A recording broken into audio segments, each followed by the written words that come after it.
Provérbios capítulo 26, versículo 20. Diz assim na versão Almeida Revista: sem lenha o fogo se apaga, e não havendo maldizente cessa a contenda. E eu vou ler o 21, eu vou falar dos dois. Como o carvão é para a brasa e a lenha para o fogo, assim é o homem contencioso para acender rixas. Na versão Almeida Revista Atualizada diz assim: sem lenha o fogo se apaga, e não havendo maldizente cessará a contenda. Como o carvão é para o borralho e a lenha para o fogo, assim é um homem contencioso para acender rixas.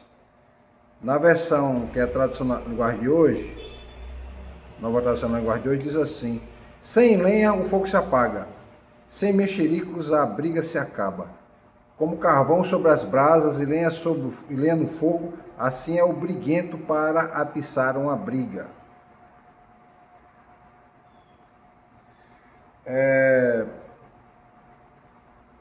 Na versão da Bíblia Viva, né, uma versão parafraseada, diz assim: uma fogueira se apaga quando acaba a lenha. Da mesma maneira, as brigas acabam quando o encrenqueiro e implicante é separado do grupo. Como o carvão é para a brasa e a lenha para o fogo, assim o homem briguento e implicante provoca discussões e brigas. Na versão contemporânea, que é outra versão parafraseada, é a versão que fala da ideia, ela não se preocupa com o sentido literal da tradução. Diz assim: quando você fica sem madeira, o fogo se apaga. Quando a fofoca termina, a discussão morre. Numa discussão, o homem briguenta como querosene atirado no fogo. Então vamos lá. O que é que esses dois textos estão falando? Primeira coisa é que os conflitos não começam por si mesmos. Os conflitos não começam sozinhos. O próprio conflito gera um problema. Não. O conflito ele é alimentado. As pessoas, elas, quando estão se relacionando socialmente, e seja em casa, seja na rua, seja na igreja, seja onde for, há pessoas que são fonte de combustível para ampliar e amplificar o conflito. É aquele indivíduo que é fofoqueiro, o provocador, é o difamador, é o encrenqueiro, é o que diz assim: eu não levo desaforo para casa. Então essas pessoas, quando estão no ambiente, elas promovem a amplificação, ou seja, amplificam o conflito. Então o que é que a gente tem que fazer? Tirar essas pessoas. Esse exemplo se dá, meus irmãos, dentro da igreja, quando a gente vê pessoas que alimentam conflito, alimentam contenda. Essas pessoas têm que ser disciplinadas e se ver que não tem jeito, retirar do meio, porque elas são criadoras de problema. E nós temos isso em todas as igrejas. Então,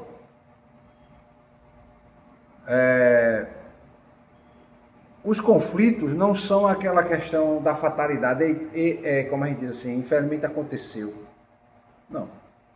O conflito ele é alimentado, mantido, impulsionado por pessoas que com suas palavras elas mal falam da outra, ou falam mal do outro, tratam mal o outro, ampliam o problema quando dizem que o outro disse algo que não disse. E assim vai. Certo? Então ele diz assim no texto: sem lenha o fogo se apaga. O que é lenha aqui? A lenha é a madeira, que é o combustível do fogo. Porque para ter um fogo tem que participar três coisas juntas: o combustível, o comburente e o fogo. O fogo a gente sabe o que é. O comburente aqui, aliás, o combustível é a madeira e o comburente é o oxigênio. Então, com oxigênio, com a madeira, com fogo, você faz fogo, né?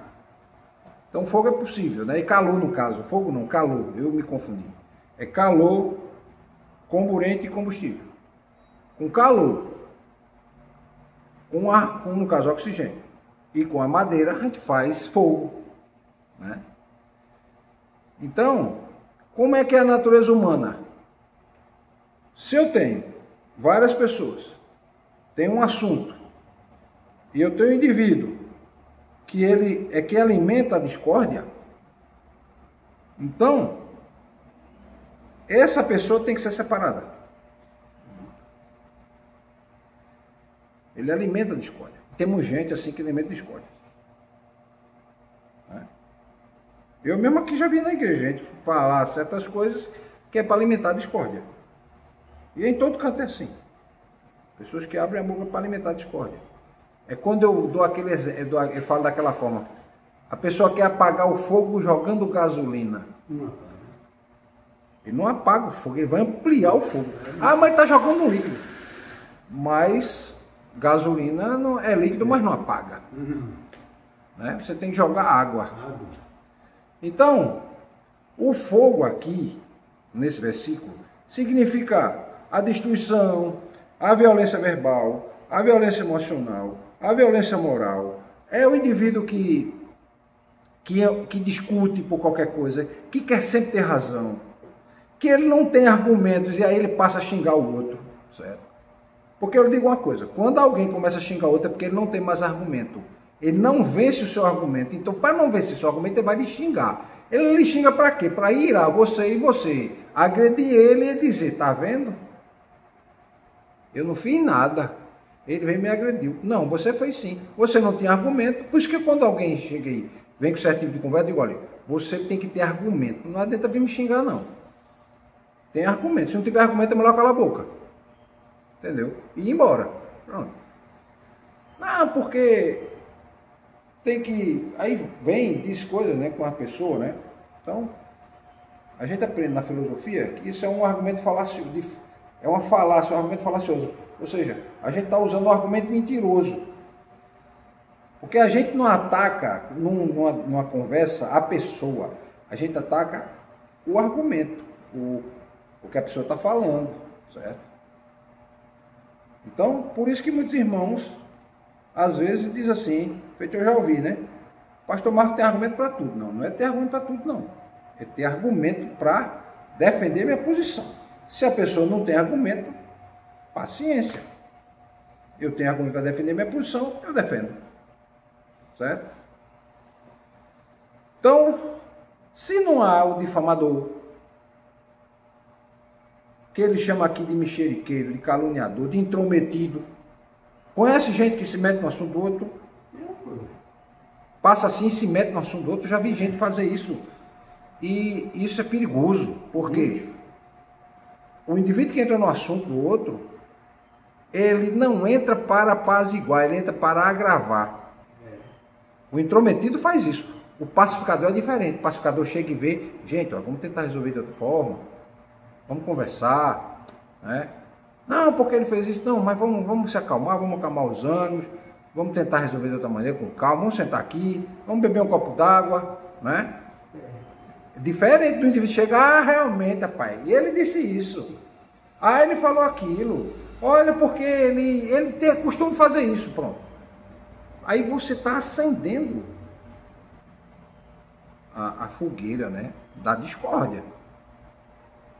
Então, o difamador é conhecido como popularmente, na rua, como é que é popularmente conhecido o difamador? É o leva e traz. Né? Conhece o leva e traz, irmão André? Conhece, irmã Clarice? Conhece, irmã Solange? Pronto. Então tem muito leva e traz, né? E tem que ter preocupação, porque o leva e traz não é uma pessoa confiável, certo? Se você vê ele contar um segredo para você, ele vai contar o seu segredo para alguém. Então vamos lá. Então essa contenda, né, esse problema que o texto diz, contenda é um conflito prolongado. Conflito que vai se prolongando, se prolongando, se prolongando. E você tenta resolver e não resolve, e alguém se mete para não para resolver, mas para agravar o problema. Né? Então, tem que tirar a pessoa que faz a provocação. Que aí o conflito morre.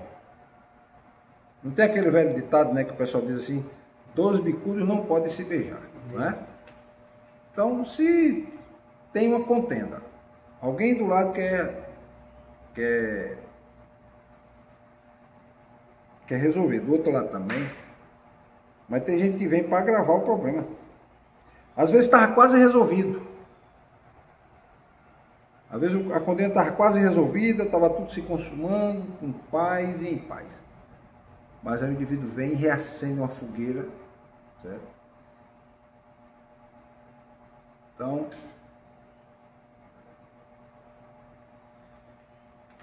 o ensinamento de provérbio é que o conflito só prospera quando as pessoas que são agentes de Satanás, como eu gosto de dizer, elas param de dar opinião.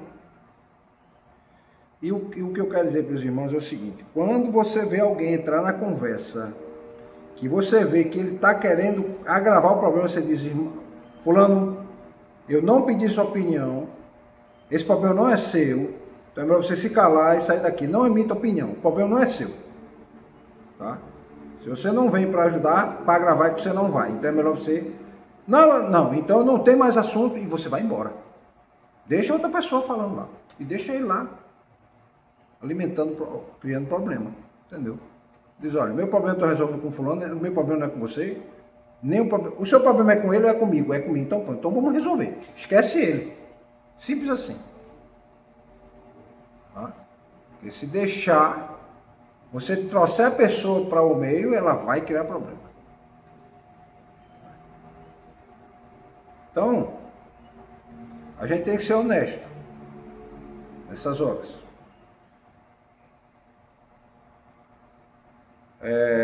E uma coisa que a gente, eu não faço, né? Mas eu já vi pastor fazer, é pastorar. Pastorear é uma coisa, pastorar é outra.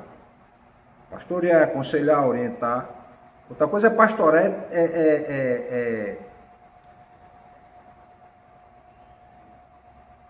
é o seguinte, é você chegar e ficar tentando suavizar aquilo que o indivíduo está fazendo. Não, fulano, não é bem assim não. Ah, não, fulano, você está enganado. Querendo justificar agora para outro, que não tem nada a ver com o assunto. Isso é pastorar, certo? A coisa é pastorear. Não, eu tenho que amar o outro. Tudo bem, mas aí você não precisa estar alimentando essa conversa com ele, porque o assunto não pertence a ele. E é o primeiro que você tem que dizer, o assunto lhe pertence, não. Então, acabou a conversa. O meu problema é com ele. Então, saia daqui. Assim, simples assim. Se tiver no grupo de pessoas, fale, porque você tem que impor os limites. Se você não impor limites, as pessoas se acham no direito de entrar na sua vida e querer se meter e dizer o que tem que fazer, o que não tem que fazer. Não é?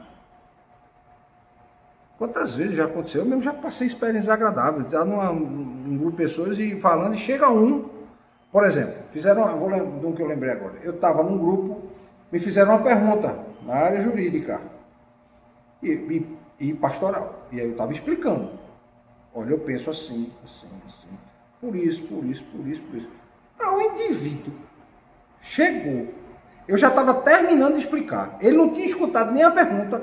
Eu nem terminei de dizer, isso é blá, blá, blá. O que foi que ele quis dizer? O que ele está falando não tem valor nenhum. Aí eu perguntei para ele, qual foi a pergunta que foi feita aqui? Para eu estar com essa resposta, você está dizendo que blá, blá, blá. Não, qual foi a pergunta? Como é que você não sabe nem a pergunta? E você ainda vem se meter na conversa e querer questionar o meu argumento? Você não sabe nem o que foi perguntado, rapaz. Então é melhor você ficar calado. Pronto. Quando a gente não tem o que dizer, é melhor ficar calado. Foi assim. O indivíduo olhou para mim, eu impus o limite, não desrespeitei ele e coloquei no lugar dele. Imagina se eu vou, mas por que você está dizendo que eu estou dizendo blá blá blá? Pronto, isso é pastorar. Isso é pastorar. Entendeu, irmão? Entendeu, irmã? Entendeu, irmã Clarice? Então vamos embora. Não alimente as brigas. Certo? Não alimente. Tá? Você não transforma um ambiente em um ambiente de guerra. Certo? Um ambiente de guerra. Aqui mesmo na igreja, o que eu sempre falo aqui para os irmãos? Vamos começar na hora do culto, não é assim? No começo a gente não entendeu, teve gente até me recriminando. Isso é bobagem, isso é bobagem. Aí eu perguntava, me diga uma coisa, o senhor já trabalhou? Já. O senhor chegava atrasado do seu trabalho? Não. O senhor quando chegava atrasado acontecia o quê? Ah, eu era divertido, uma vez eu levei um esporro tão grande que eu fiquei morto de vergonha.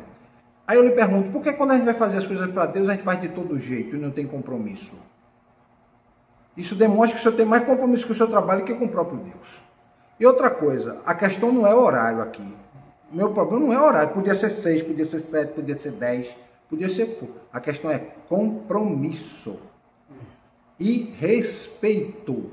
Deus, 6h30 eu estarei aqui. Antes, aliás, era para chegar antes. 6h30. Mas o que acontece? Tem algumas pessoas que chegam, tem outros que chegam de 7 horas.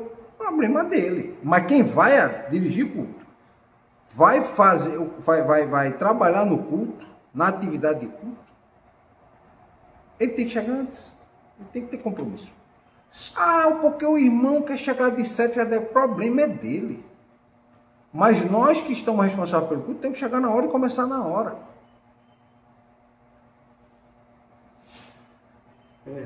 Então, depois entenderam.